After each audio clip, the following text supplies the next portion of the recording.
mengucapkan Bismillahirrahmanirrahim.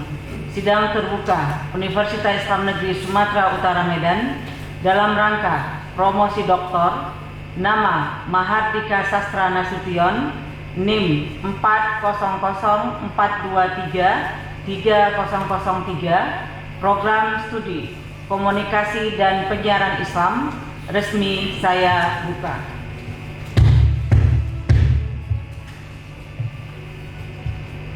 Saudara Promopendus, apakah saudara siap untuk diuji? Siap. Sehat ya? Siap. Alhamdulillah. Sudah sahur ya? Bukan sarapan pagi kan? Karena bulan Ramadan. Baiklah, saudara Promopendus akan diuji oleh majelis penguji. Kemudian Promopendus didampingi oleh majelis promotor, yaitu Profesor Dr. Hasan Sajali MAG dan Dr. Irma Yusriani Simamora MA. Kami persilakan kepada Promopendus untuk membacakan abstrak disertasi selama 15 menit. Terima kasih. Assalamualaikum warahmatullahi wabarakatuh. Selamat pagi. Alhamdulillahirabbil alamin. Puji dan syukur kepada Allah Subhanahu wa taala atas segala nikmat dan karunia serta rahmat yang telah diberikan kepada kita semua. Salawat dan salam kita sanjungkan kehadiran Rasulullah Muhammad SAW yang kita harapkan syafaatnya di yaumil akhir nantinya. Yang terhormat Ketua Sidang Promosi Doktor Universitas Islam Negeri Sumatera Utara, yang juga Ibu Rektor Universitas Islam Negeri Sumatera Utara, Ibu Profesor Dr. Nurhayati MAG. Yang terhormat Sekretaris Sidang Promosi Doktor Universitas Islam Negeri Sumatera Utara, dan juga selaku yang mulia dan yang amat terpelajar Bapak Pembimbing Profesor Dr. Hasan Sajali MAG. Yang mulia dan amat terpelajar Ibu Pembimbing Dr. Irma Yusriani Simamora MA. Yang mulia dan amat terpelajar Bapak Penguji Profesor Dr. Anang Anas Azhar MA. Yang mulia dan amat terpelajar Bapak Penguji Dr. Hasnun Jawahari Toma MA. Yang mulia dan amat terpelajar Bapak Penguji Profesor Dr. Jiol Haq Hidayat MA. Yang mulia dan amat terpelajar Bapak Penguji Profesor Dr. Haji Wasihuddin MSI. Yang terhormat Ketua Prodi Komunikasi dan Penyiaran Islam Bapak Dr. Ahmad Sempurna. Hadirin para undangan yang saya muliakan, izinkan di kesempatan ini saya memaparkan abstrak atau hasil dari disertasi saya berjudul Optimalisasi Potensi Masyarakat dalam Komunikasi Pariwisata Berbasis Agama dan Budaya di Besilam Babusalam Kabupaten Langkat. Pengembangan pariwisata berbasis agama dan budaya di Besilam Babusalam menempatkan masyarakat sebagai aktor utama dalam menciptakan pengalaman wisata yang autentik. Daya tarik destinasi tidak hanya ditentukan oleh alam atau warisan budaya, tetapi juga oleh kualitas interaksi antara wisatawan dan penduduk lokal. Penelitian ini bertujuan menggambarkan citra potensi masyarakat, bentuk komunikasi pariwisata, dan optimalisasi potensi masyarakat terhadap pariwisata berbasis agama dan budaya di Besilam Babusalam Kabupaten Langkat. Penelitian menggunakan metode kualitatif dengan pendekatan deskriptif melalui pengumpulan data lapangan dan literatur terkait. Hasil penelitian menunjukkan bahwa pertama, masyarakat lokal berperan penting terhadap, masyarakat lokal berperan penting sebagai penggerak utama dalam pengembangan destinasi, terutama di kawasan wisata religi. Kedua, pola komunikasi pariwisata yang berkembang masih bersifat tradisional melalui jalur informal, terutama komunikasi dari mulut ke mulut. Ketiga, di wilayah Besilam, penyebaran informasi wisata lebih banyak bergantung pada jaringan sosial, tarekat, tokoh agama, dan masyarakat setempat. Keempat, agar potensi masyarakat dapat dioptimalkan secara berkelanjutan, diperlukan kolaborasi strategis antara pemerintah daerah, pemuka agama, pengelola wisata, dan masyarakat. Sinergi ini penting untuk membangun tata kelola pariwisata yang tidak hanya meningkatkan ekonomi tetapi juga menjaga nilai religius dan budaya lokal.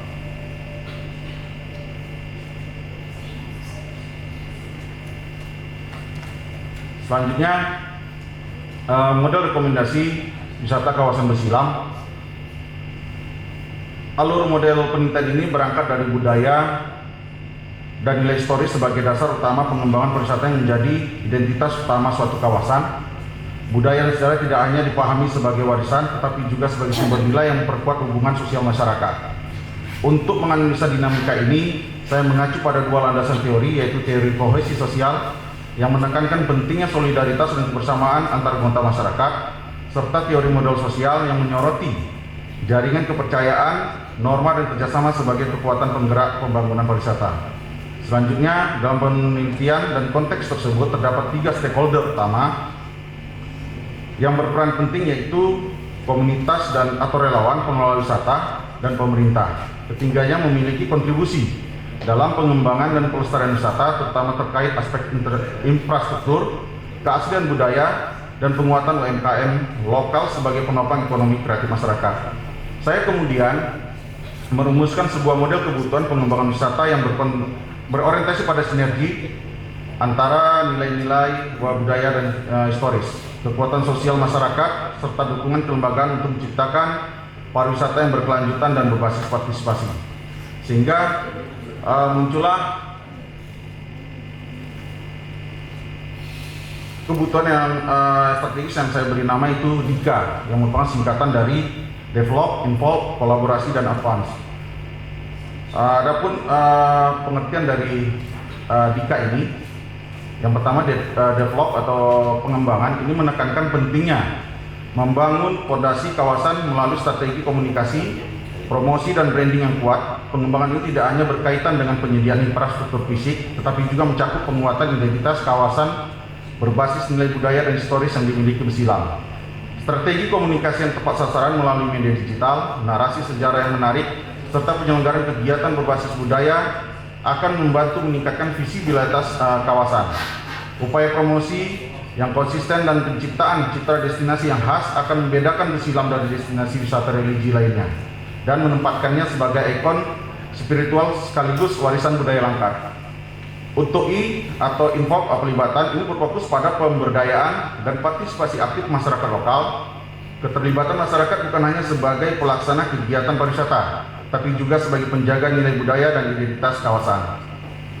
Melalui program pelatihan, peningkatan literasi wisata, serta dukungan terhadap pengembangan UMKM lokal, masyarakat didorong untuk berinovasi dalam menciptakan produk dan layanan wisata yang bernilai tambah. Keterlibatan ini akan memperkuat kohesi sosial, menumbuhkan rasa memiliki, serta memastikan bahwa manfaat ekonomi dari kegiatan pariwisata dapat dirasakan secara merata oleh seluruh lapisan masyarakat. Kemudian, pengertian dari kolaborasi ini menegaskan pentingnya sinergi lintas sektor dalam pengembangan kawasan wisata. Pemerintah, komunitas, pengelola wisata, akademisi, serta sektor swasta harus bekerjasama dalam merumuskan kebijakan, merancang program pengembangan, dan mengelola kawasan secara terintegrasi. Kolaborasi ini menciptakan ekosistem pariwisata yang efisien dan adaptif terhadap tantangan global, sekaligus memastikan setiap pihak memiliki peran dan kontribusi yang saling melengkapi. Dengan kolaborasi yang kuat, pengembangan kawasan tidak hanya bergantung pada satu aktor, melainkan menjadi tanggung jawab kolektif yang berkelanjutan. Kemudian A-nya itu atau advance, ini kemajuan dan keberlanjutan merupakan tahapan lanjutan yang menitikberatkan pada inovasi, adaptasi, dan evaluasi berkelanjutan.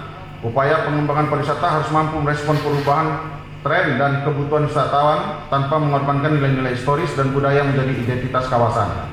Edukasi publik, pengembangan tata letak wisata yang informatif dan ramah pengunjung, pemanfaatan teknologi digital, serta kegiatan pelestarian berbasis riset merupakan bagian dari strategi keberlanjutan ini. Dengan demikian, kawasan Besilam dapat terus relevan, kompetitif, dan menjadi pusat wisata religi yang tidak hanya menarik secara spiritual, tapi juga memiliki kontribusi nyata terhadap pembangunan sosial dan ekonomi daerah. Selanjutnya, dalam tampilan, selain merancang model DIKA, Sebagai kerangka pengembangan berbasis nilai religius dan budaya, peneliti juga menyusun rancangan pembangunan jangka pendek yang bersifat aplikatif dan kontekstual terhadap kebutuhan kawasan Besilang. Rancangan ini mencakup tahap awal berupa perencanaan dan pemetaan area atau mapping area untuk mengoptimalkan tata ruang kawasan penunjang pariwisata. Pemetaan ini dilakukan dengan mempertimbangkan potensi lingkungan, aktivitas masyarakat, serta arus mobilitas wisatawan yang cukup padat menjelang pintu masuk utama kawasan religius Besilang. Demikian yang dapat saya sampaikan. Terima kasih. Billahi taufiq hidayah. Assalamualaikum warahmatullahi wabarakatuh. Waalaikumsalam warahmatullahi wabarakatuh. Terima kasih kepada Saudara Promopendus. Selanjutnya, apakah saudara siap untuk diuji? Siap. Siap ya. Mau istirahat dulu? Lanjut. Baiklah, Promopendus. Di sini telah hadir para penguji saudara, yaitu yang pertama Yang Mulia dan Amat Terpelajar Profesor Dr. Haji Wasehudin MSIAP dari Universitas Islam Negeri Sultan Maulana Hasanuddin Banten yang merupakan penguji eksternal. Selamat datang Bapak di UIN Sumedan. Kemudian di sini penguji kedua yaitu Yang Mulia dan Amat Terpelajar Profesor Dr. Anang Anas Azhar MA sebagai penguji internal. Kemudian Yang Mulia dan Amat Terpelajar Dr. Hasnun Jauhari Ritonga MA penguji internal. Kemudian Yang Mulia dan Amat Terpelajar Profesor Dr. Ziaul Haq Hidayat MA sebagai penguji lintas disiplin. Baiklah, untuk yang pertama kami persilakan kepada penguji eksternal yaitu Bapak Profesor Dr. Haji Wasehudin MSIAP. Dipersilakan. Bismillah, Assalamualaikum warahmatullahi wabarakatuh. Waalaikumsalam. Hamdan wa syukran lillah ma'atu yang sama-sama kita hormati Ibu Profesor Dr. Nur Hayati MAG selaku Ketua Sidang dan teramat terpelajar, Profesor Dr. Hasan Sajali MAG teramat terpelajar sebagai sekretaris, majelis penguji yang saya hormati dan teramat terpelajar, Profesor Dr. Hasan Sajali MA selaku promotor yang sama-sama kita hormati dan teramat terpelajar, Dr. Ilma Yusriani MA sebagai kopromotor yang sama-sama kita hormati dan teramat terpelajar, Profesor Dr. Anang Anas Azhar MA selaku penguji, sama-sama kita hormati dan teramat terpelajar, Dr. Hasnun Jauhari Ritonga MA selaku penguji, yang sama-sama kita hormati dan teramat terpelajar, Profesor Dr. Ziaul Haq MAG selaku penguji lintas disiplin. Puji syukur marilah kita senantiasa panjatkan kehadirat Allah Subhanahu wa taala yang mana dalam pagi hari ini saya diperkenankan untuk menguji dan merupakan ini sebuah kehormatan bagi saya. Tak terduga karena di hari Senin Selasa itu saya kebetulan menjadi tugas Lamdik untuk mengakses di Universitas Dharma Wangsa, dan di hari Rabunya saya dipercaya untuk menjadi penguji. Saya beribu terima kasih kepada Bu Rektor, Pak Dekan, Bang Anas dan semua majelis. Wabil khusus kepada Saudara Promopendus Mahardika Sastra Nasution yang begitu gigih telah menyelesaikan disertasi, karena penyelesaian disertasi itu bukan satu hal yang gampang, dan ini berdarah-darah pengalaman saya terdahulu, tapi pada pagi hari ini alhamdulillah sudah berada di depan kita, dan ucapkan terima kasih. Semoga sidang pada hari ini mendapatkan keberkahan dari langsung pada sebuah persoalan. Dari judul Saudara Pramopenda ini adalah sangat menarik terkait tentang optimalisasi potensi masyarakat dalam komunikasi pariwisata berbasis agama dan budaya di Besilam Babussalam Kabupaten Langkat. Satu hal pertanyaan yang akan saya sampaikan kepada Saudara Pramopendus adalah bangunan sebuah keilmuan itu tidak terlepas dari 3 kerangka ontologi. Pertama adalah satu hal yang bersifat epistemologi, ontologi, dan aksiologi. Pertanyaannya adalah, saya melihat dari sisi epistemologi dari kajian saudara tentang optimalisasi potensi masyarakat dalam komunikasi yang kemudian saudara hubungkan dengan aksiologi sebagai satu temuan menarik dari disertasi ini. Kira-kira pola yang dibangun seperti apa? Bisa dijelaskan?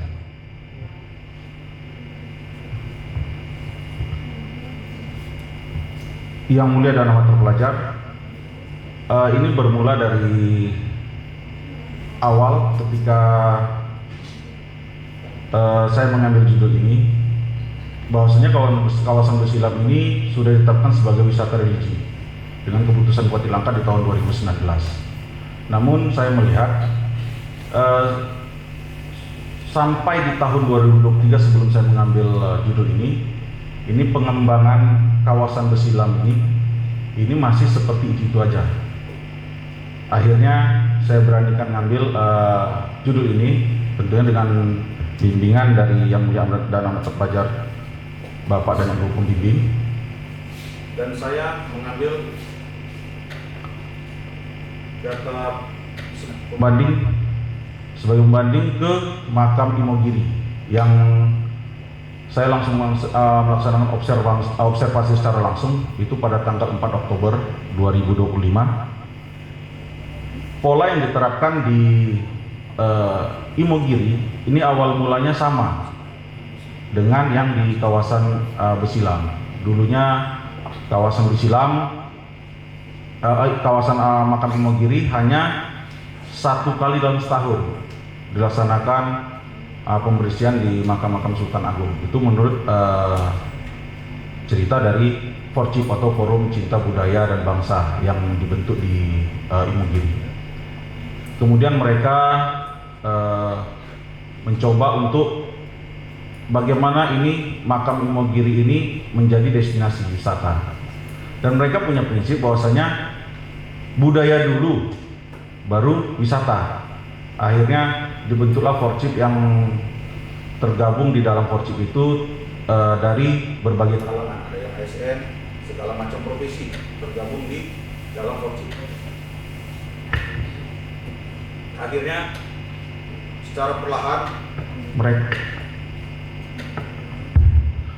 perlahan mereka mencoba untuk mengembangkan wisata di Imogiri dengan membuat festival sebelum pelaksanaan setahun sekali, dan akhirnya sampai saat ini mereka terus melakukan pengembangan sehingga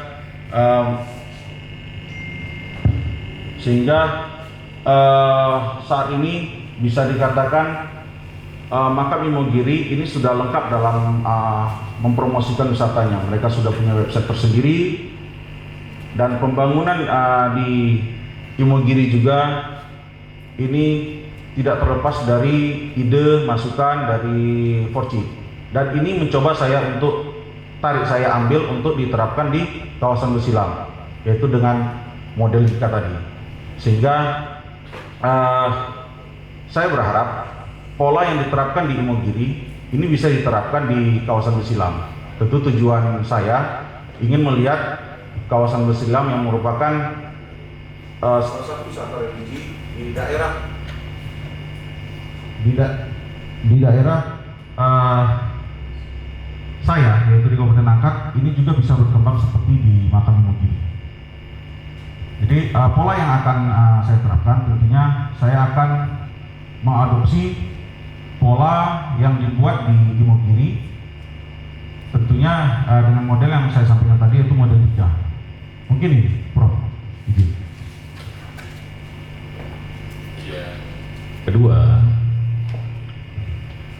dalam sejarah Islam, di awal-awal masuknya Islam, zarah adalah sesuatu hal yang dilarang oleh Nabi. Tapi ketika Nabi hijrah, maka zarah itu diperintahkan. Ada satu nilai sebenarnya kenapa di awal Nabi melarang zarah, karena barangkali masyarakat Muslim yang pada waktu itu masuk Islam itu akidahnya dipandang belum begitu kuat. Tetapi setelah Nabi hijrah ke Madinah, zarah merupakan sesuatu yang memang diperintah, fazuruha. Nah, korelasinya adalah siapa yang bisa melihat begini kepada saudara Promovendus, bagaimana ketika zarah itu diperbolehkan,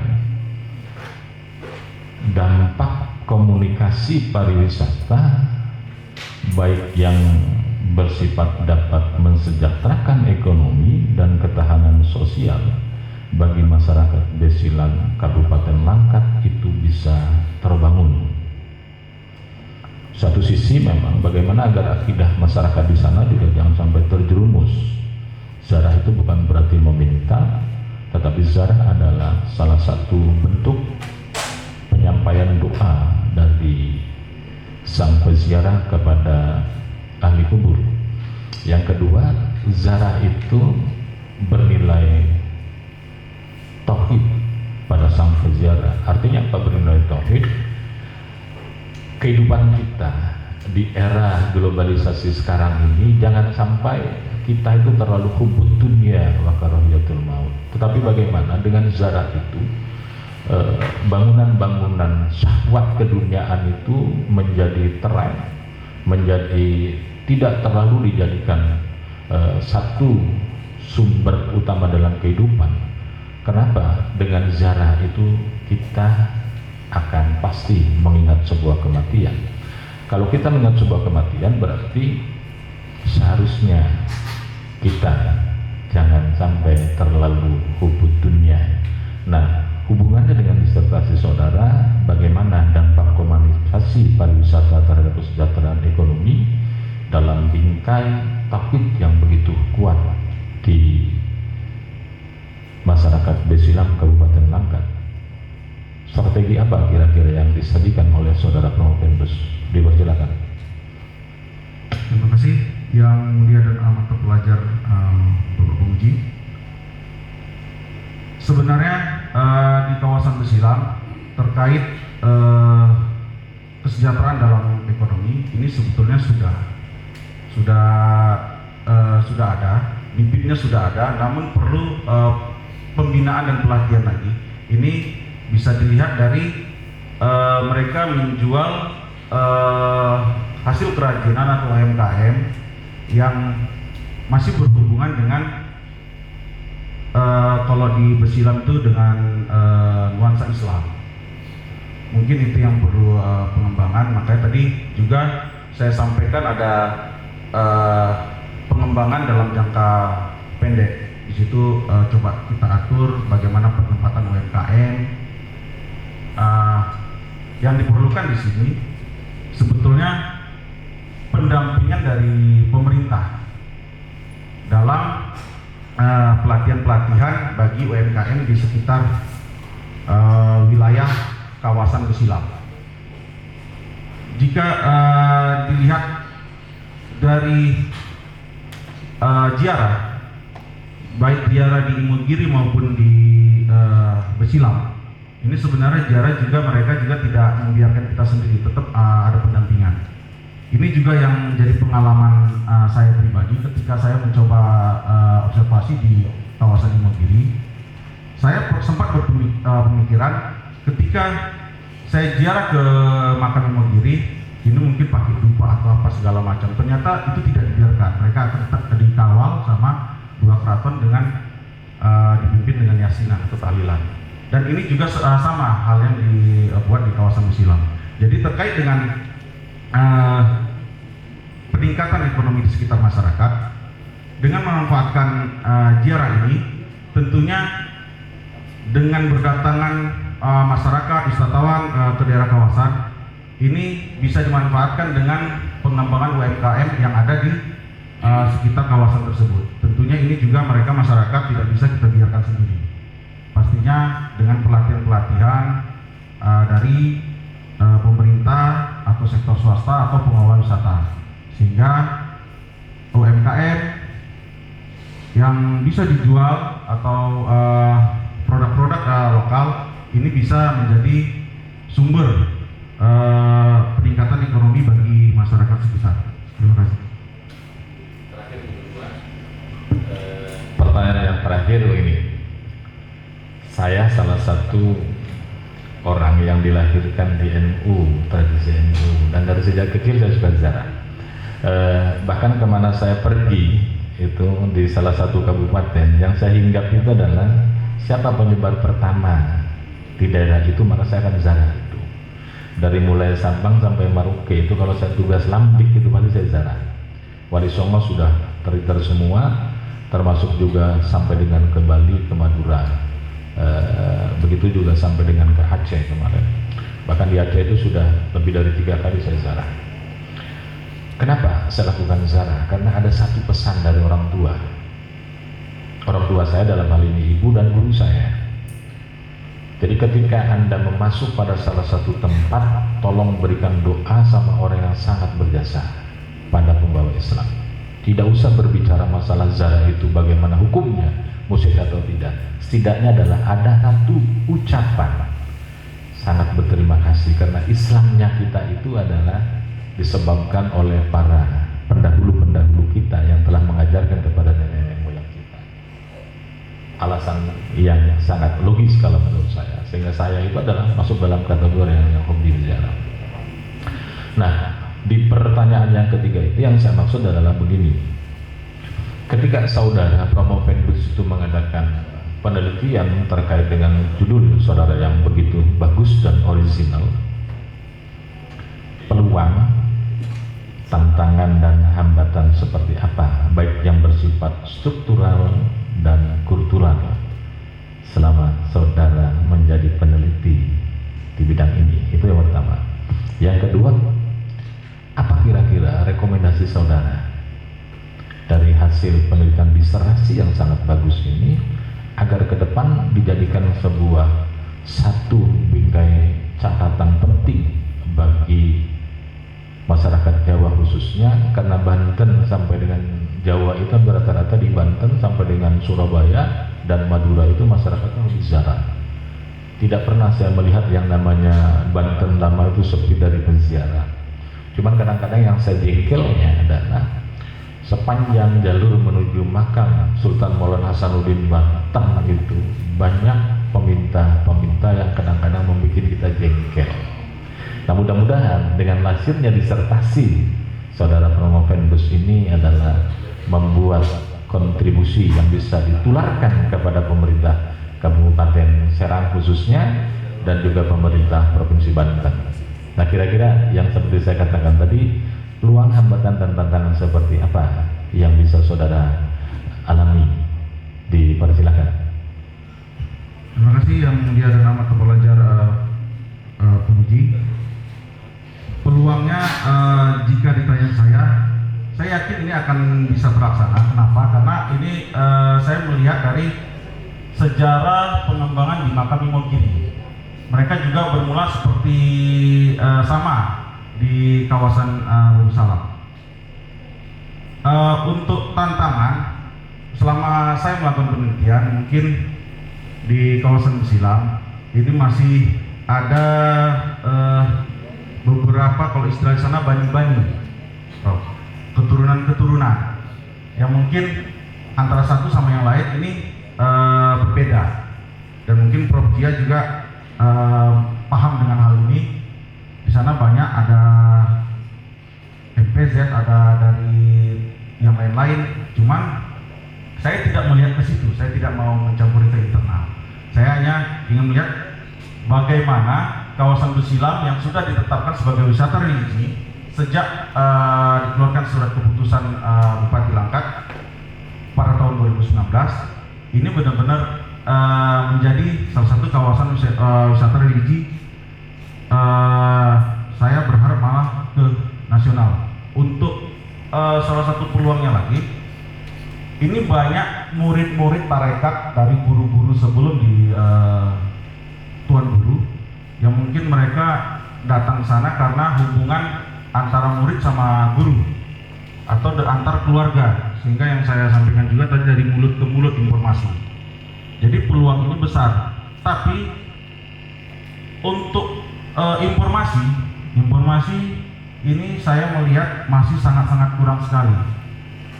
Ini bisa dilihat juga dari data pengunjung. Data pengunjung ketika saya mencoba untuk mencari data informasi pengunjung di Besilam, pihak Besilam tidak bisa memberikan berapa data pengunjung setiap hari, seminggu, sebulan, karena mereka tidak ada daftar untuk pengunjung.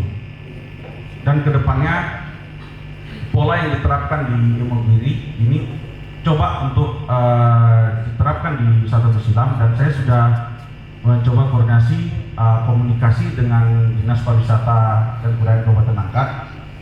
Ini mungkin pola ini akan menjadi salah satu pola yang akan coba dilakukan, dan dengan informasi melalui website pemerintah dan komunikasi pelang-pelang di Kabupaten Langkat aja, tidak untuk kawasan Besilam ini, untuk nonverbalnya, misal papan nama ada kawasan Besilam ini juga tidak ada, sehingga kadang masyarakat atau warga yang ke Langkat, mereka tidak tahu di sini ada kawasan Besilam. Jadi ini yang mencoba untuk saya terapkan, tentunya dengan peran serta dari pemerintah Kabupaten Langkat, dan pola-pola yang akan terapkan salah satunya lagi yaitu dengan membuat satu komunitas seperti Forcip yang terdiri dari berbagai macam profesi. Ini mungkin bisa mencoba mengikis yang selama ini yang seperti disampaikan oleh yang diamati pelajar penguji. Kita akan terganggu dengan ketika datang ke makam ada peminta-peminta, dan ini dulunya di Imogiri seperti itu, tapi sekarang sudah tidak ada, karena mereka ketika mereka datang ke sana ditambah dengan Forcip, nanti ada guide-nya itu dari masyarakat setempat juga, dari penggiat budaya. Kemudian dari situ mereka misalnya mau makan, mereka lari ke tempat salah satu dari Forcip yang pengelola rumah makan. Mereka butuh kendaraan dari pengelola transportasi. Jadi semuanya punya peran masing-masing, sehingga yang kita khawatirkan peminta-peminta yang di kawasan lokasi wisata itu sudah tidak ada sama sekali. Mungkin itu, terima kasih. Selanjutnya saya serahkan kepada Ibu Ketua yang terhormat terpelajar, dan terakhir ucapan selamat kepada Saudara Promopendus. Billahi taufiq wal hidayah. Assalamualaikum warahmatullahi wabarakatuh. Waalaikumsalam warahmatullahi wabarakatuh. Terima kasih kami ucapkan kepada Bapak Profesor Dr. Hawasyahuddin MSI AP. Sekedar informasi Bapak Prof, jadi Besilam ini tak jauh dari sini, sekitar 1 jam kalau kita by tol ya, masuk jalan tol, dan itu Kecamatan Tanjung Pura. Padang Tualang. Ya, Padang Tualang ya, Padang Tualang. Jadi desa-desa Padang Tualang ya. Dan kalau Pak Prof nanti mau singgah ke sana bisa, Prof. Ya, untuk ya karena saya juga termasuk orang Tanjung Pura. Jadi ada tradisi kita itu mau anak lulus masuk kuliah, ada yang sakit, kemudian ada kita pergi ziarah dan minta berdoa dengan Tuan Guru. Dan sekarang Tuan Guru luar biasa ya, Tuan Guru kita Bapak Dr. Zikmal Fuad ya. Salam kami untuk beliau. Jadi melihat wajahnya aja kita udah tenang gitu. Jadi kalau misalnya saya galau, ini dalam memimpin UIN, saya sering ke sana, Pak. Kita doa. Dan beliau termasuk yang mendoakan ketika kemarin kita haji tahun 2023. Itu alumni berkumpul, alhamdulillah beliau ada. Dan kita berdoa di Mekah. Yang mudah-mudahan makbul ya, barokah. Jadi Prof, silakan ke sana Prof. Atau saya bawa juga boleh. Karena nggak terlalu jauh dari sini. Kemudian selanjutnya masih siap untuk diuji? Oh Masya Allah, salut ini. Padahal udah nggak tidur 1 malaman ya. Baiklah yang mulia dan amat terpelajar, yaitu Bapak Profesor Dr. Anang Anas Azhar MA sebagai penguji internal. Kami persilakan kepada Bapak, waktunya 15 menit. Assalamualaikum warahmatullahi wabarakatuh. Waalaikumsalam warahmatullahi wabarakatuh. Yang saya hormati Ketua Pimpinan Sidang Ibu Profesor Dr. Nur Hayati MAG, kemudian Sekretaris Pimpinan Sidang Bapak Profesor Dr. Hasan Sojali, penguji eksternal Bapak Profesor Dr. Wasehudin MSI, ketepatan dari UIN Banten, kemudian penguji interdisiplin Bapak Profesor Dr. Ziaul Haq, kemudian internal penguji Bapak Dr. Hasun Zauhari Ritonga, kemudian co-promotor Ibu Irma Yusriani Simamora, kemudian Bapak Ibu kami sekalian yang terhormat, saya sampaikan salam takzim dulu kepada Promopendus yang hari ini sudah mencapai puncaknya, tinggal beberapa menit ke depan akan disahkan sebagai doktor jika lulus ya, jika lulus. Saya satu saja Promopendus. Yang pertama tadi saya melihat dan saya membaca bahwa pariwisata Imogiri itu dikelola dengan baik. Berarti ada intervensi regulasi di situ. Jadi komunikasi regulasinya itu berjalan. Artinya ada intervensi komunikasi pariwisata yang bersifat religius itu dilakukan oleh pemerintah. Kemudian ini berjalan dengan baik. Tetapi kalau dilihat tadi keterangan dari Promopendus sekaligus hasil disertasi ini, banyak hal yang bisa menghambat, hambatan yang terjadi ketika pengelolaan pariwisata di Bagus Salam Besilam itu tidak berjalan. Nah, misalnya Bapak tadi sebutkan begini, ada persoalan zuriat di situ. Zuriat ini kan keturunan, makanya pengelolaannya agak semeraut. Bahkan ada zuriat gate, memperebutkan lahan yang berada di sekitar Besilam itu. Kemudian ketika ada lahan yang dipersoalkan, maka tata kelola kampung Besilam itu tidak berjalan dengan baik, walaupun ada intervensi regulasi yang dilakukan oleh Pemkab Langkat. Nah, pertanyaannya, Promopendus, apa gap di antara dua riset ini yang Bapak lakukan ketika Bapak berkunjung untuk mengobservasi di pariwisata Imogiri dengan pariwisata yang ada di Besilam? Gap risetnya apa kira-kira? Nah, kalau ada gap risetnya apa Bapak jelaskan? Apa kedua hal ini yang paling mendasar perbedaannya? Kok bisa berkembang di Imogiri sementara ini mengalami stagnan? Bahkan data itu tidak bisa kita dapatkan. Silakan Pak. Terima kasih yang mulia dan amat terpelajar penguji. Perlu saya sampaikan kenapa di Imogiri berhasil membuat wisata makam Imogiri ini menjadi salah satu wisata atau destinasi wisata favorit bagi para penjara khususnya. Jadi awalnya juga tidak seperti itu awalnya, karena makam Imogiri ini ada dua keraton Yogyakarta dan keraton Surakarta, Solo.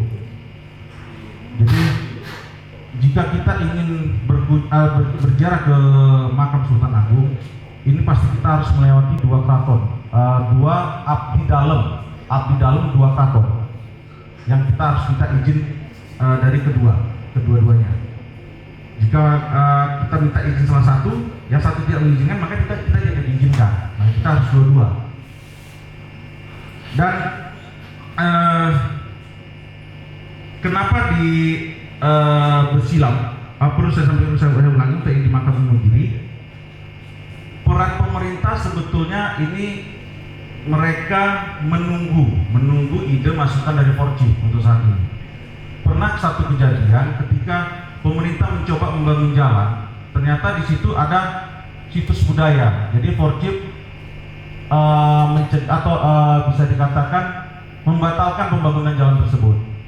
Jadi untuk pemerintah Bantul, pembangunan yang dilaksanakan di kawasan wisata Makam Imogiri ini mereka semuanya berasal dari masukan Forum Cinta Budaya dan Bangsa yang terdiri dari berbagai kalangan profesi. Nah, bagaimana dengan di kawasan Besilam? Kawasan Besilam agak berbeda sedikit. Dari dulu ini kawasan Besilam ini merupakan tanah wakaf dari Sultan Langkat yang hak penuhnya itu sebetulnya berada pada Tuan Guru. Namun ketika saya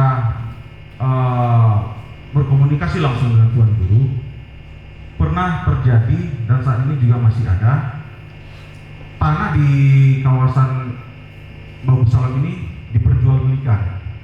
Padahal ini kan tanah wakaf. Dan saat ini Tuan Guru sedang menyusun peraturan khusus dari Babu Salam untuk menertibkan ini, sehingga nantinya mungkin penataan jalanan, penataan kampung ini bisa dilakukan. Tapi Tuan Guru tetap mensosialisasikan, mengajak masyarakat untuk saling memberikan masukan, saling meminta masukan dari masyarakat, dan ini sedang dilakukan oleh Tuan Guru. Dan Tuan Guru baru-baru ini juga dengan adanya aturan ini, beliau telah mengeluarkan warga Besilam dari kawasan Besilam karena melakukan hal yang tidak dapat dimaafkan oleh Tuan Guru. Ini sudah dilakukan dan ini sudah mulai berjalan. Dan ini saya yakin, saya tidak melihat dari internal mereka, namun saya melihat bagaimana pariwisata di destinasi kawasan Besilam ini menjadi salah satu destinasi wisata religi unggulan, khususnya di Kabupaten Langkat, dan saya berharap untuk nasional. Pola yang saya ambil dengan Forjip tadi, jika kita ambil salah satu dari kalangan, misal bani ini, tentunya untuk pembangunan di kawasan Besilam, saya yakin mungkin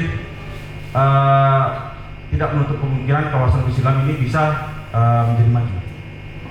Terima kasih. Oke, baik, terima kasih. Itu saya satu saja pertanyaan kepada Prof. Pendus, mudah-mudahan bisa menginspirasi kita semua dari jawaban yang ada. Cuma nanti saya meminta secara khusus ini ketepatan hadir Pak Sekda, bagaimana intervensi Pemkab Langkat untuk memberikan regulasi khusus ya pariwisata religius yang ada di Besilam ini. Apakah di Masjid Tanjung Puranya akan sama dengan di Besilam di sana dan lain sebagainya? Mungkin ya, karena ini kan ya nanti mungkin melalui Bu Rektor pun bisa juga disampaikan Ketua Pimpinan Sidang. Ya, saya kira itu. Terima kasih. Selamat kepada Prof. Pendus. Ya, saya kembalikan kepada pimpinan sidang. Wassalamualaikum warahmatullahi wabarakatuh. Waalaikumsalam warahmatullahi wabarakatuh. Alhamdulillah cukup satu pertanyaan Pak ya. Terima kasih kami ucapkan kepada Bapak Profesor Dr. Anang Anas Azhar MA. Baiklah, mau istirahat? Lanjut. Masya Allah.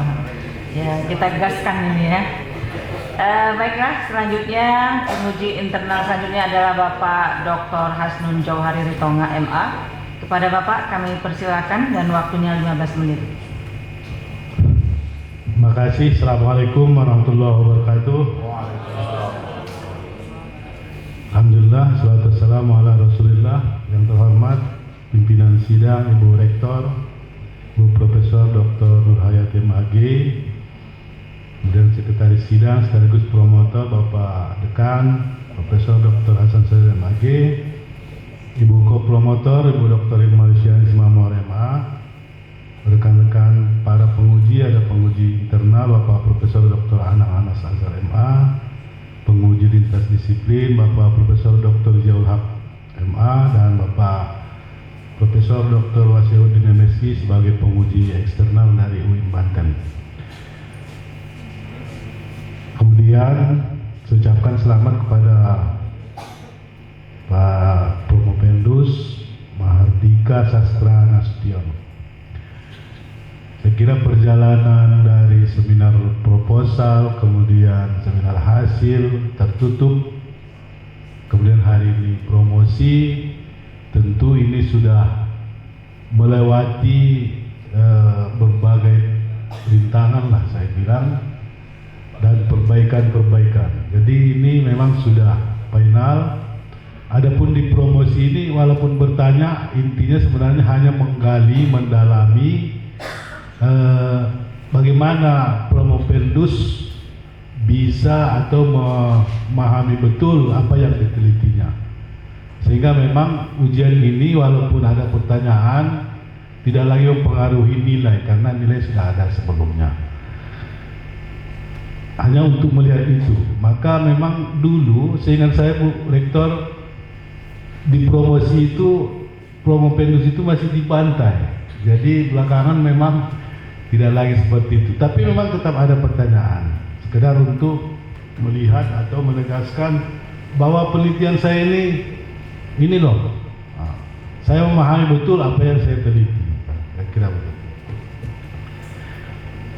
Jadi saya melihat begini, komunikasi pariwisata kita ini sampai sekarang kalau saya melihatnya ya masih belum sesuai dengan yang diharapkan. Misalnya kalau di tetangga-tetangga kita misalnya, itu orang yang datang itu sudah dilayani, diarahkan kemana-mana dia di destinasi-destinasi wisata.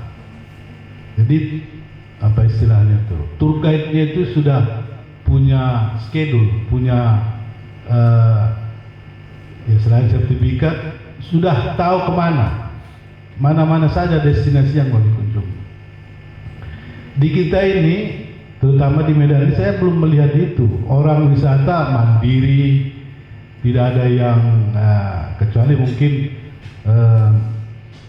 berkolaborasi dengan tour leader tertentu, tapi tidak secara apa istilahnya regulasi itu dikelola dengan baik, bahwa destinasi-destinasi wisata itu dari sini kemudian ke sini dan seterusnya, sehingga banyak destinasi wisata kita ini kan tidak terpromosikan dengan baik. Jadi tadi saya melihat di pengajuan saran dari Promopendus ada DIKA, tapi di sini kolaborasinya saya kira masih kurang. Kolaborasi mungkin antar destinasi wisata ini atau antar pemerintah kota. Misalnya Medidang ini kan sebenarnya bisa dikunjungi dalam 1 hari misalnya, tetapi ini kan koordinasinya nggak nampak ini, belum nampak. Mana destinasi-destinasi yang dapat dikunjungi secara oleh turis-turis atau pengunjung. Dari sisi kolaborasi ini memang kadang kalau saya melihat muncul kecurigaan-kecurigaan kalau pemerintah mau misalnya mau bekerja sama, yang bersangkutan juga merasa curiga nanti saya mau dibuang kira-kira begitu. Kalau Pak Mahardika melihat di sini apa problemnya sehingga memang kalaupun pemerintah mau masuk, ya masuknya itu tidak bisa apa istilahnya, dia mengelola secara keseluruhan. Kira-kira seperti apa komunikasinya? Terima kasih Yang Mulia dan Amat Terpelajar penguji. Pernah itu juga saya tanyakan kepada pihak Besilam. Namun pihak Besilam ini saat ini mereka bahasanya hanya menunggu. penguasa Edi Ramayadi, Bapak Edi Ramayadi, berkunjung ke Tuan Guru. Mereka sudah memaparkan grand design, master plan semua kawasan Besilang. Namun sampai saat ini sama sekali belum ada. Bahkan ketika ditanyakan lagi grand design-nya ke pihak provinsi, itu sudah tidak ada. Jadi saat ini memang kawasan Besilang dari pengurus bagusalannya, mereka saat ini hanya menunggu apa yang akan diperbuat oleh pemerintah. Tentunya salah satu hal inilah yang membuat pola dika ini yang saya buat, modul dika ini setidaknya akan menjadi salah satu masukan bagi pemerintah atau dari pihak Bagusalam untuk membuat pola ini untuk memajukan di kawasan Besilang. Dan ini pastinya dari pihak Tuan Guru, ketika saya menyampaikan hasil disertasi saya, ini mereka akan mencoba mengelola kawasan Besilang dengan merubah pola, mencoba untuk menguatkan di sekitar lingkungan atau kawasan Besilang. Dan ini pastinya akan menjadi hal PR bagi saya dengan Dinas Pariwisata. Saya sudah pernah berkomunikasi dengan Dinas Pariwisata. Mungkin ini akan menjadi kajian lanjutan nanti yang akan kembali kita tuangkan dan akan kita berikan kepada pemerintah bagaimana kawasan Besilang ini bisa benar-benar menjadi salah satu kawasan wisata religi sebagaimana sudah ditetapkan dengan surat keputusan Bupati Langkat. Mungkin ini, terima kasih. Oke, terima kasih. Jadi memang tadi bisa jadi memang kecurigaan itu nanti kalau pemerintah terlalu masuk, bagaimana dengan yang di dalam, seperti itu, sehingga tidak bisa langsung begitu. Tapi saya kira peran pemerintah kan bisa dari sisi administrasinya, janganlah pula mencampuri kegiatan-kegiatan Tuan Gurunya kan, tapi dari sisi pedagangnya, parkirnya, itulah semua yang mestinya dikelola oleh pemerintah. Saya kira itu, terima kasih, selamat saya ucapkan Pak Pendus, saya kembalikan pada Ketua Sidang. Oke, terima kasih Bapak Dr. Hasnun Johari Ritonga MA sebagai penguji internal. Apa masih oke Pak untuk dilanjutkan? Siap. Siap ya, mantap. Baiklah, selanjutnya ini ada apa namanya ya? Memang profesor ahli sejarah makam ya, tarekat ya, yaitu Profesor Dr. Ziaul Haq Hidayat MA sebagai penguji lintas disiplin. Kepada Bapak kami persilakan.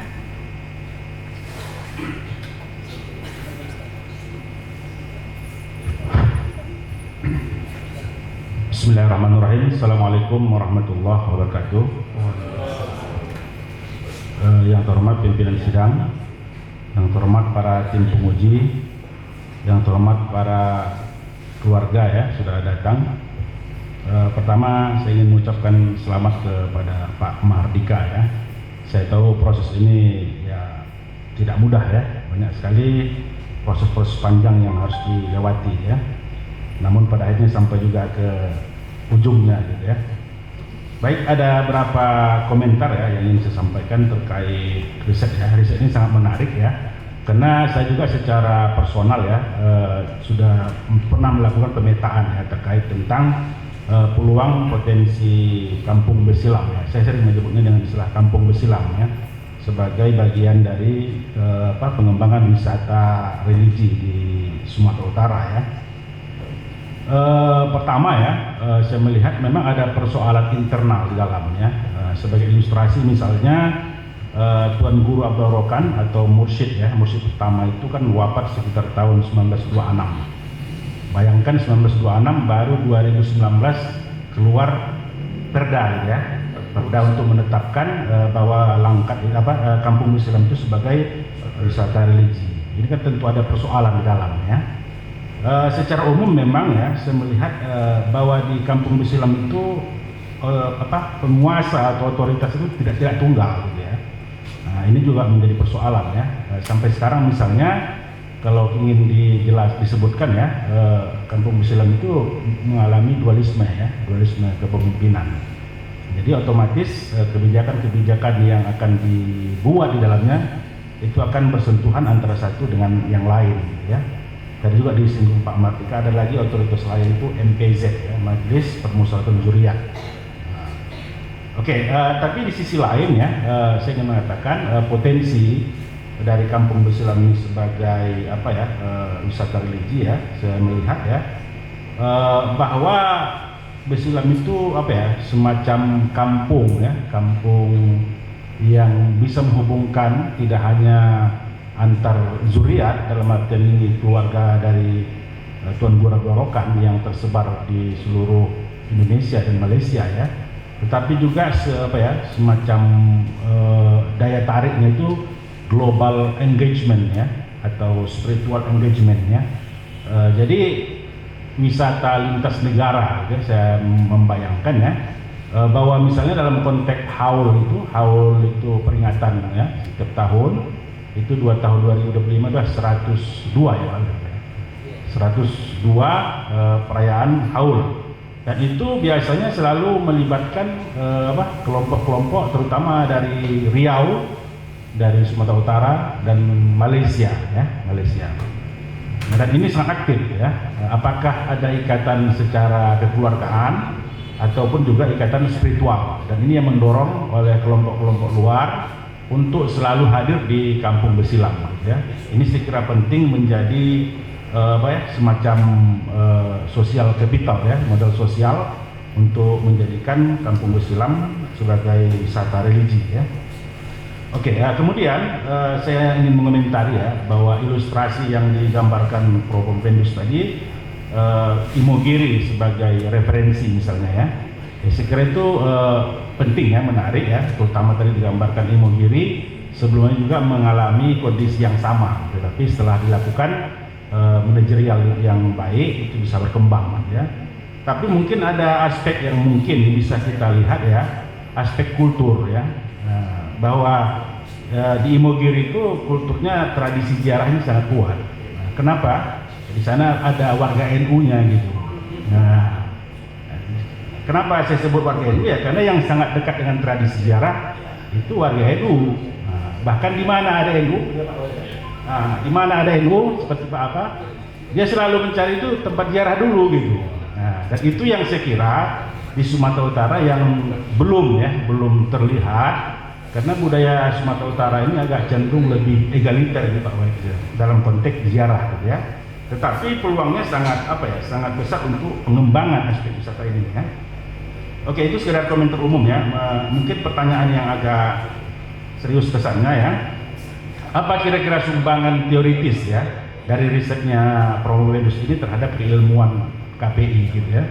Artinya jangan hanya Pemda Langkat aja yang mendapat manfaat dari riset ini, tapi prodinya juga harus ada sumbangan keilmuannya gitu. Nah itu saja mungkin dari saya. Saya kira itu ya pertanyaannya. Kemudian yang terakhir ya, selamat kepada Pak Martika. Saya kembalikan. Assalamualaikum warahmatullahi wabarakatuh.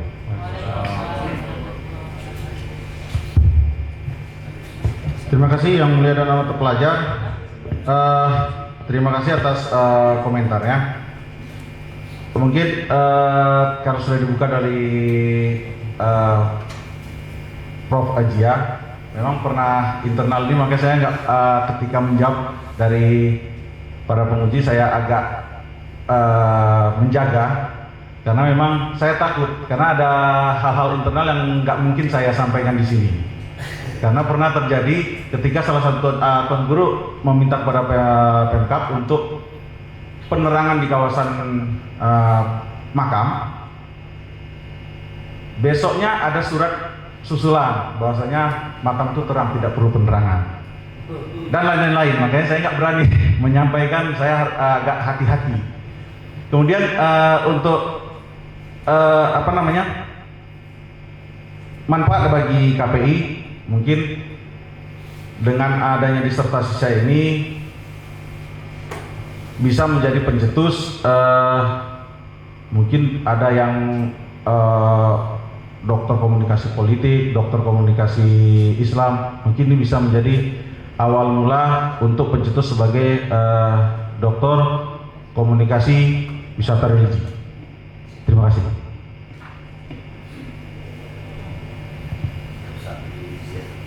Gimana Prof Zia?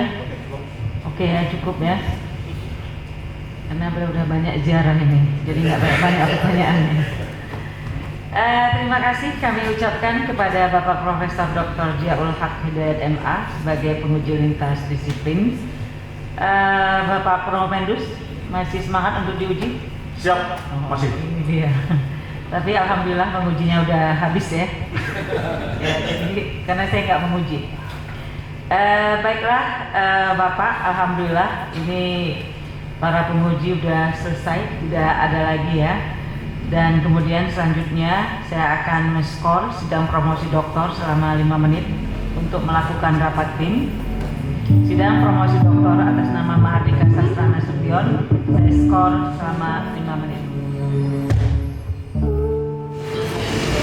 Berita acara ujian sidang terbuka disertasi promosi panitia ujian sidang terbuka disertasi promosi program studi komunikasi dan penyiaran Islam Fakultas Dakwah dan Komunikasi yang diangkat oleh Rektor UIN Sumatera Utara dengan surat keputusan nomor 122 tahun 2026 tanggal 27 Februari 2026 setelah memperhatikan isi disertasi dan jawaban-jawaban dari mahasiswa. Nama Mahardika Sastra Nasution NIM 4003-23003 Prodi Komunikasi dan Penyiaran Islam menyatakan bahwa saudara tersebut lulus ujian sidang terbuka disertasi promosi program doktor pada program studi komunikasi dan penyiaran Islam pada Fakultas Dakwah dan Komunikasi UIN Sumatera Utara Medan dengan nilai 3,88.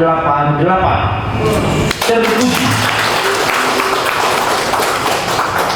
merupakan doktor ke 166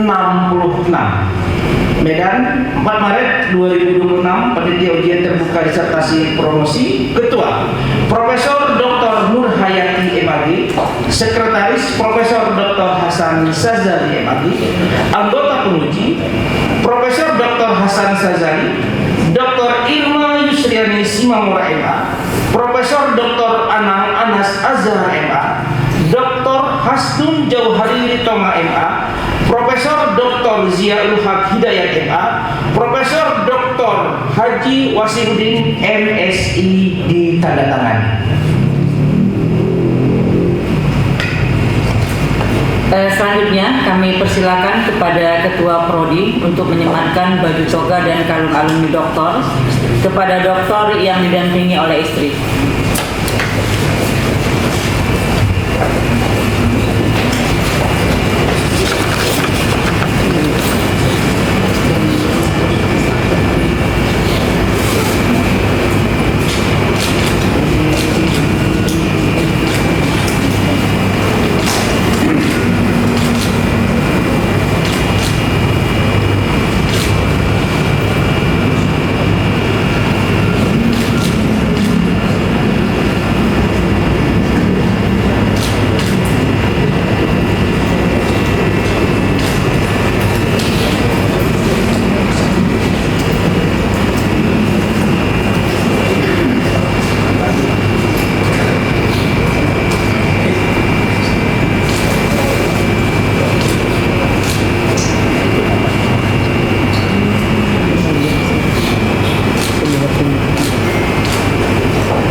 Terima kasih. Assalamualaikum warahmatullahi wabarakatuh. yang saya hormati Ibu Rektor, Bapak Dekan, pembimbing, penguji, dan kepada Bapak Sekda, terima kasih atas keluangan waktunya. Rekan kerabat Pak Suhaimi sama Bu Mimi, Ketua Prodi beserta Sekretaris dan unsur staf, Ibu Aja Erni. Ini Pak, Bu Aja Erni dulu pernah sama-sama saya juga di protokol Pak. Beliau juga guru saya dalam bagaimana menata protokolan. Di sini pertama saya mengucapkan terima kasih kepada Ibu Rektor, Bapak Dekan beserta Ketua Prodi yang telah memberikan kesempatan kepada saya untuk melanjutkan pendidikan S3 di UINSU ini. Percayalah Bu, saya tidak akan mengecewakan UINSU. Saya bangga menjadi alumni UINSU. Kemudian kepada penguji, Prof. Anang, Pak Asnun, Prof. Jia, Prof. Wase, terima kasih atas masukan-masukan kepada saya terhadap disertasi saya, sehingga disertasi saya bisa selesai dan saya sampai tahap saat ini. Banyak masukan-masukan terutama dari Prof. Anang, bagaimana kata per kata, kalimat per kalimat, teori-teori yang harus dimasukkan. Terima kasih Prof. Pak, kepada Bapak Dr. Asnun, terima kasih atas ketelitian dalam mengoreksi setiap disertasi saya per huruf. Ini sangat luar biasa Pak Asnun, per huruf beliau mengkoreksi besar kecil. Terima kasih Pak. Kepada Prof. Jia atas masukannya, atas batasan-batasan yang harus saya tuangkan dalam disertasi saya. Mungkin kedepannya saya juga akan banyak mengambil ilmu dari Prof. Jia. Walaupun Prof. Jia masih muda, namun ilmu-ilmu atau masukan-masukan yang diberikan oleh Prof. Jia bagi kesempurnaan disertasi saya ini memberikan semangat bagi saya untuk terus mengoreksi disertasi saya sampai selesai. Kemudian kepada Prof. Wasiuddin, saya mengucapkan terima kasih Prof. jauh-jauh dari Banten hanya khusus untuk menghadiri sidang promosi saya. Terima kasih Prof. Semoga Prof dilancarkan, selamat dalam perjalanan. Nanti jam 2 ya Prof ya, jam 2 pesawatnya. Sehat-sehat Prof. Insya Allah saya siap jika Prof kembali ke sini lagi ingin berziarah ke Tuan Guru. Saya siap Prof. Kemudian pada para pembimbing saya,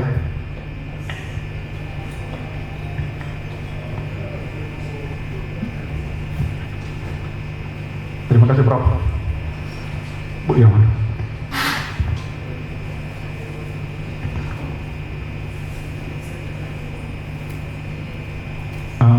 Banyak masukan sehingga saya sampai di sini.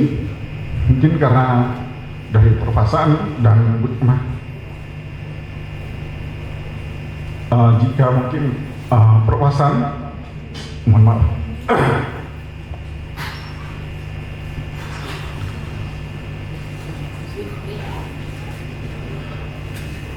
Mungkinkah, mohon maaf Bu Rektor, banyak kesan dengan pembimbing saya, terutama Pak Hasan, Perwasan dan Bu Tema. Mungkin tanpa mereka saya mungkin hari ini tidak di sini.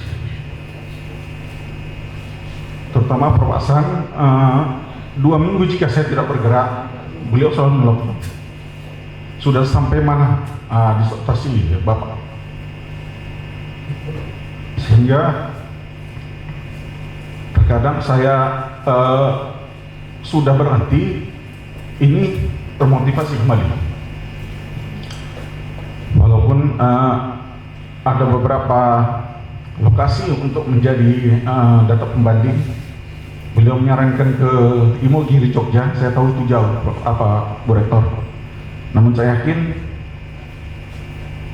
dengan bimbingan dari Prof. Hasan dan Bu Irma, saya tempuh itu, Bu.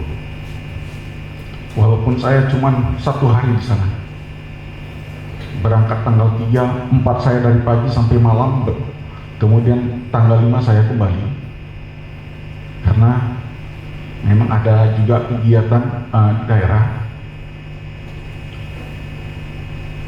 dan masukan-masukan dan Prof. Hasan dan Bu Irma. Saya anggap beliau ini tidak susah untuk saya jumpai. Kapan saya telepon, kapan saya butuh mereka, mereka selalu ada. Bahkan ketika Bu Irma juga anaknya sedang dalam keadaan sakit, beliau menyempatkan waktu.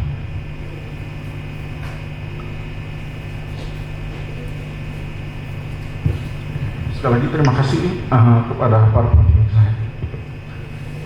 Saya yakin pola ini juga sama diberikan kepada anak pimpinan beliau.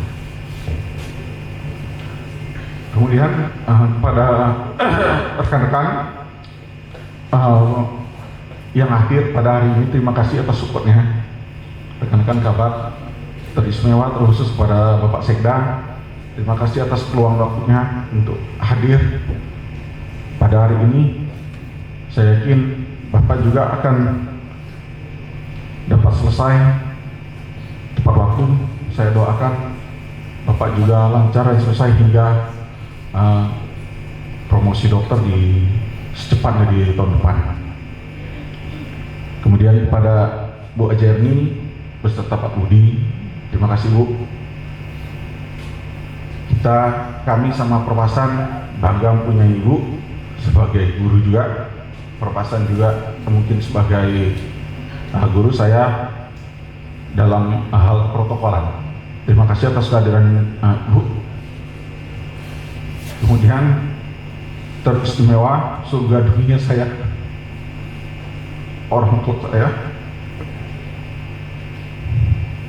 Mama dan Ibu.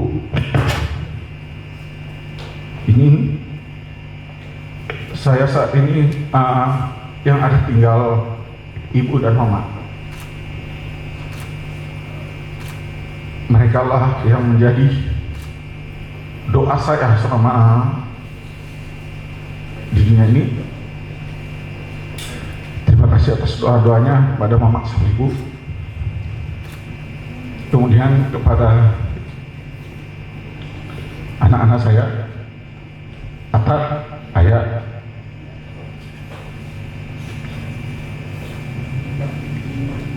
Papa sampai saat ini masih bertahan, masih sampai mengambil S3 ini. Terus Papa bertahan ini karena kalian. Papa ini yang sukses nantinya. Kemudian kepada yang sangat saya sayangi, istri saya, terima kasih yang terus memotivasi saya.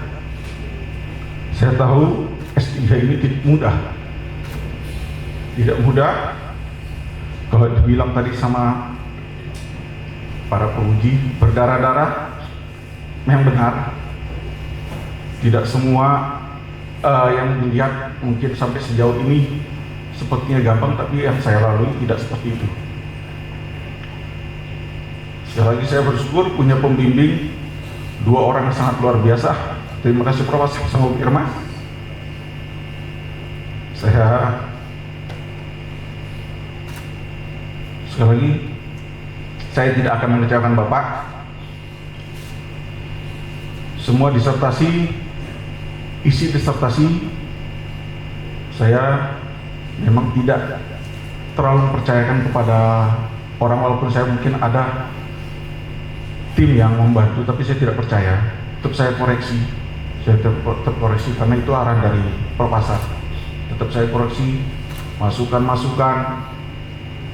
Jadi terkadang setelah hari ini saya menghadap perpasan, malam saya koreksi kembali, besok saya menghadap perpasan lagi. Mungkin saya terlalu sering menghadap perpasan sama Bu Irma, karena saya merasa malu. Saya punya pembimbing yang begitu peduli, tapi saya tidak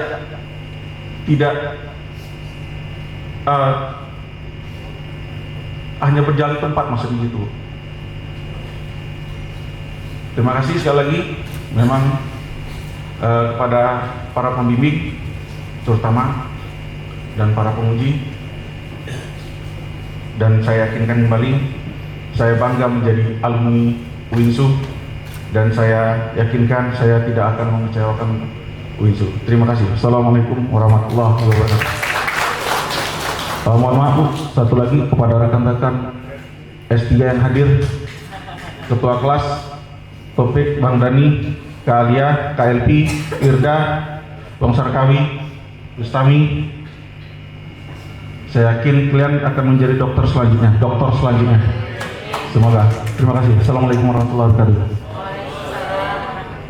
Dengan membaca Alhamdulillahirrabbilalamin, sidang promosi doktor atas nama Mahardika Sastra Nasution, NIM 40042133037, saya tutup.